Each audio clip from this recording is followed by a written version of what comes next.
Statistical inference, उसमें पहला part है एस्टीमेशन, पार्ट 1 हम पढ़ने जा रहे हैं जनाब। तो देखिए स्टैटिस्टिकल इन्फ्रेंस कहते किसको हैं। It is a process of drawing inferences about the unknown parameter of population bye using the sample information. यानी पॉपुलेशन के जो अननोन पैरामीटर हैं, अननोन कैरेक्टर हैं, उसके बारे में कोई नतीजा निकालना, इन्फ्रेंस ड्रा करना, किसकी मदद से, bye using the sample information, sample में जो मौजूद है इंफॉर्मेशन उसकी मदद से। तो इस पूरे प्रोसेस का नाम होगा स्टैटिस्टिकल इन्फ्रेंस। इसकी मिसाल ऐसे लिख लें कि कॉलेज का जो एवरेज है, एवरेज हाइट या एवरेज एज लिख लें, बच्चों का एवरेज एज हमें मालूम नहीं है, हमारे पूरे कॉलेज के बच्चों का एवरेज एज मालूम नहीं। अगर हम इसको फाइंड करना चाहते हैं तो हम क्या करेंगे, हम पूरे कॉलेज के बच्चों का तो हाइट नाप नहीं सकते, तो हम थोड़े से लोगों का सैंपल लेंगे।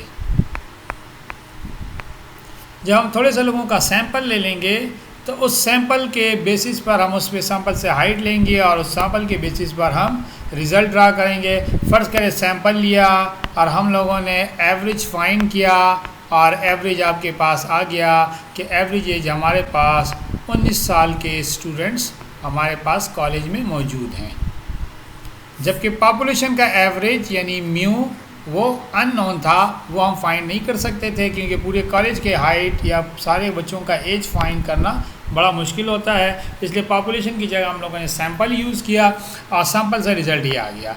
अब इस रिज़ल्ट को मैं पॉपुलेशन के ऊपर इम्पोज करूं, क्योंकि हम लोगों ने सैंपल लिया था और सैंपल का रिज़ल्ट आया जी 19 ईयर एज है हमारा एवरेज। तो अब मैं कहूँगा कि हमारे पूरे कॉलेज में जो स्टूडेंट्स हैं उनका एज, एवरेज एज 19 ईयर है। तो इस पूरे प्रोसेस का नाम हो जाएगा स्टैटिस्टिकल इन्फ्रेंस। यानी पॉपुलेशन का एवरेज अननोन था, पैरामीटर अननोन था, उसको सैंपल के ज़रिए हम लोगों ने फाइंड किया और फिर उसी रिज़ल्ट को पॉपुलेशन के लिए रिज़ल्ट को यूज़ किया, पॉपुलेशन के बारे में कंक्लूजन ड्रा की, पॉपुलेशन के बारे में कोई नतीजा निकाला कि पॉपुलेशन का एवरेज 19 ईयर एज है सैंपल के बेसिस पर। तो इस पूरे प्रोसेस का नाम है statistical inference. It is further divided into 2 major areas. Statistical inference को 2 हिस्सों में डिवाइड किया गया है, एक है एस्टिमेशन, दूसरा है टेस्टिंग ऑफ हाइपोथेसिस। तो एस्टिमेशन क्या चीज़ है जनाब, देखें, the process of calculating the estimates for unknown parameter of population by using the sample information। यानी सैम्पल इंफॉर्मेशन को यूज़ करके पॉपुलेशन के अननोन पैरामीटर के बारे में कोई चीज़ सिर्फ कैलकुलेट करने का जो प्रोसेस है उसको हम कहेंगे ये एस्टिमेशन है। ऊपर जो अभी हम लोगों ने स्टैटिस्टिकल इन्फ्रेंस में पढ़ा वहाँ क्या था, कैलकुलेट करने के बाद हम पॉपुलेशन के बारे में रिज़ल्ट भी ड्रा कर रहे थे, लेकिन यहाँ क्या है कि पॉपुलेशन का एवरेज अननोन था तो उसको हम लोगों ने सैंपल के एवरेज के ज़रिए कैलकुलेट कर लिया। अब सैंपल का एवरेज कैलकुलेट कर लिया, हमें चाहिए था पॉपुलेशन का एवरेज, लेकिन हम लोगों ने सैंपल का एवरेज कैलकुलेट कर लिया, तो इस प्रोसेस को कहेंगे एस्टिमेशन। तो अब आप यहाँ पे कंफ्यूज ना हो कि स्टैटिस्टिकल इन्फ्रेंस और एस्टिमेशन में क्या फ़र्क हो गया। देखिए स्टैटिस्टिकल इन्फ्रेंस में भी यही चीज़ है कि पॉपुलेशन के अननोन चीज़ों को, अननोन एवरेज को सैंपल के ज़रिए फाइंड किया जाए, लेकिन जब फाइंड करके हम आगे कुछ ना कहें तो ये प्रोसेस एस्टिमेशन हो गया। अब सैंपल फाइंड करके जो रिज़ल्ट आया अब हम इसको इम्पोज करें पॉपुलेशन के ऊपर कि जी हमारा पॉपुलेशन का एवरेज भी 19 ईयर है, तब इस पूरे प्रोसेस का नाम होगा स्टैटिस्टिकल इन्फ्रेंस।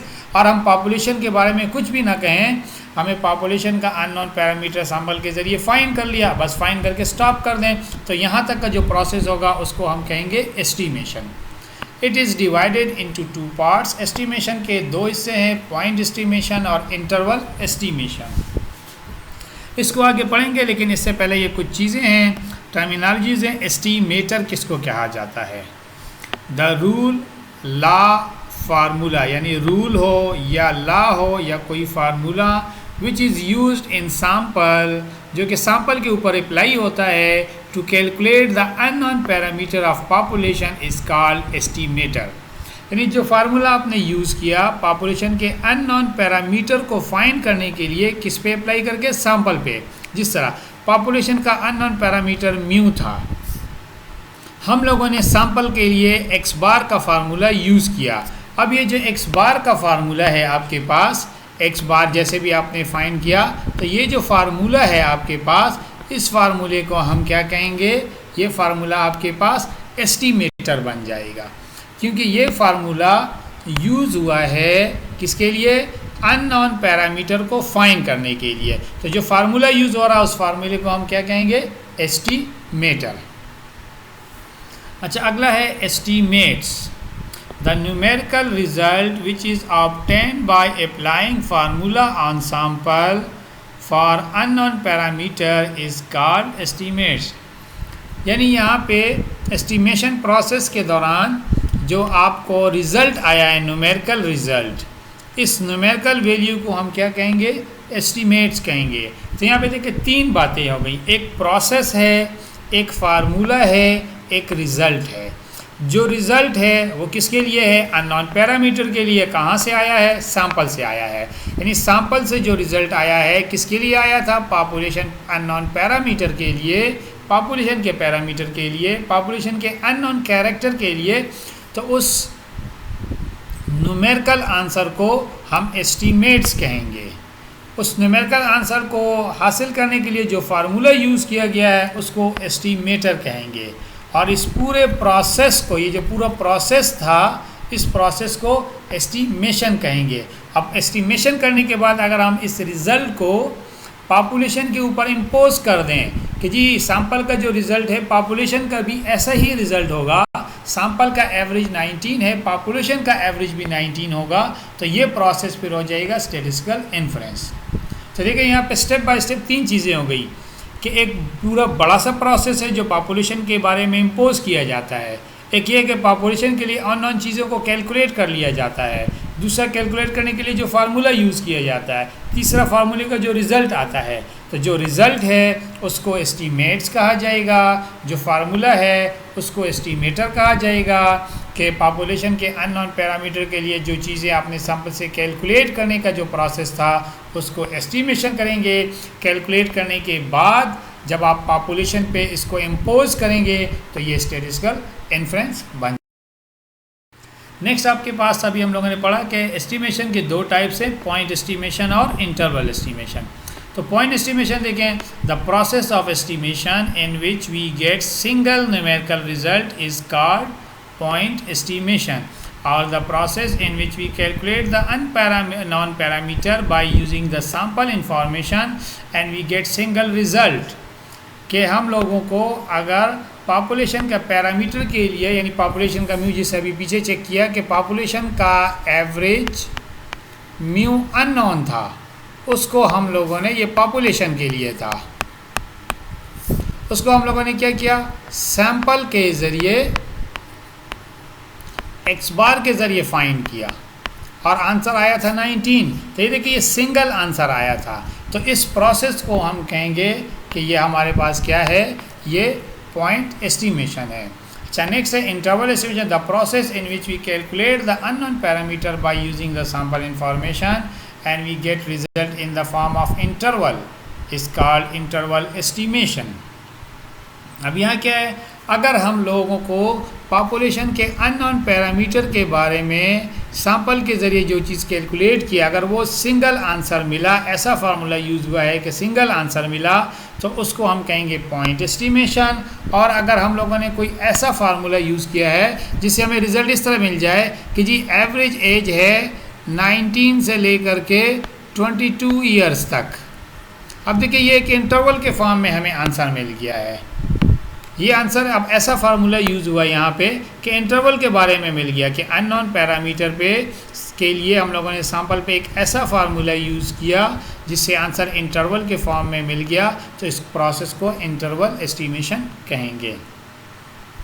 अच्छा, एस्टीमेटर तो हमारे पास अभी बी एस पाने के फार्मूला जो है, जिसका पॉपुलेशन का एवरेज अननोन है, तो आप पढ़ चुके हैं कि सैंपल का एवरेज हम फाइंड करेंगे। तो सैंपल का एवरेज ऑलरेडी आप जानते हैं कि 5 किस्म के टाइप्स के एवरेज होते हैं: arithmetic mean, geometric mean, harmonic mean, median and mode.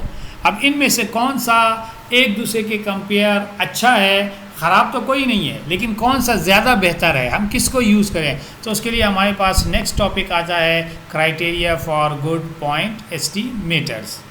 There are 4 basic criterias: unbiasedness, consistency, efficiency and sufficiency. हमारे पास 4 क्राइटेरिया हैं।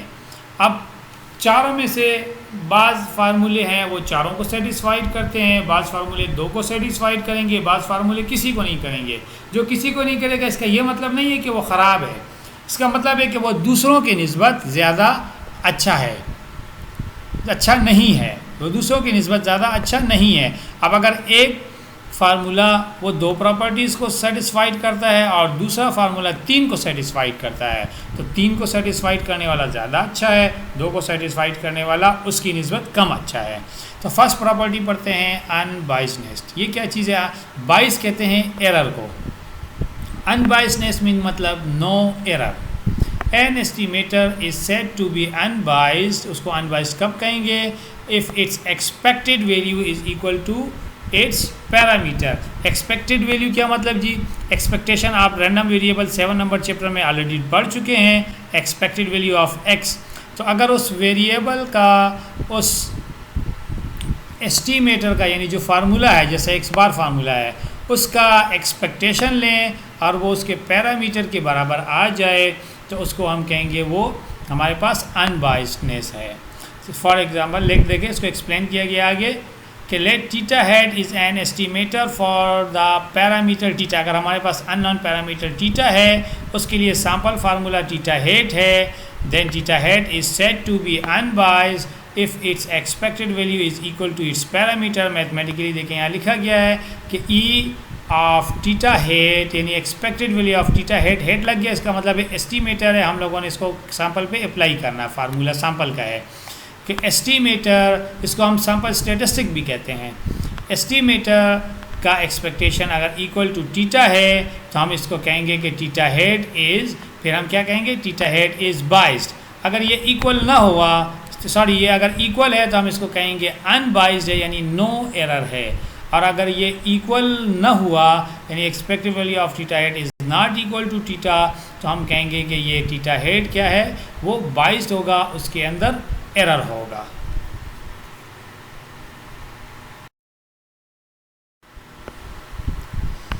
फॉर एग्जांपल यहाँ पे दिया गया, देखें सैंपल मीन एक्स बार जो है वो अनबाइस्ड है फॉर पॉपुलेशन मीन, यानी expected value of X bar is equal to mu, कि expected value of X bar mu की इक्वल है, तो एक्स बार जो होगा वो अनबाइस्ड होगा। Sample variance small S square, देखिए ये स्मॉल एस स्क्वायर आपने पहले जो पढ़ा था वो कैपिटल एस स्क्वायर का पढ़ा था। तो स्मॉल और कैपिटल एस स्क्वायर में फ़र्क क्या है यहाँ पे मैं आपको बता देता हूँ कि एस स्क्वायर अगर कैपिटल है तो इसका फार्मूला कुछ इस तरह से होता है, summation x minus x bar का whole square divided by n, ये कैपिटल एस स्क्वायर है।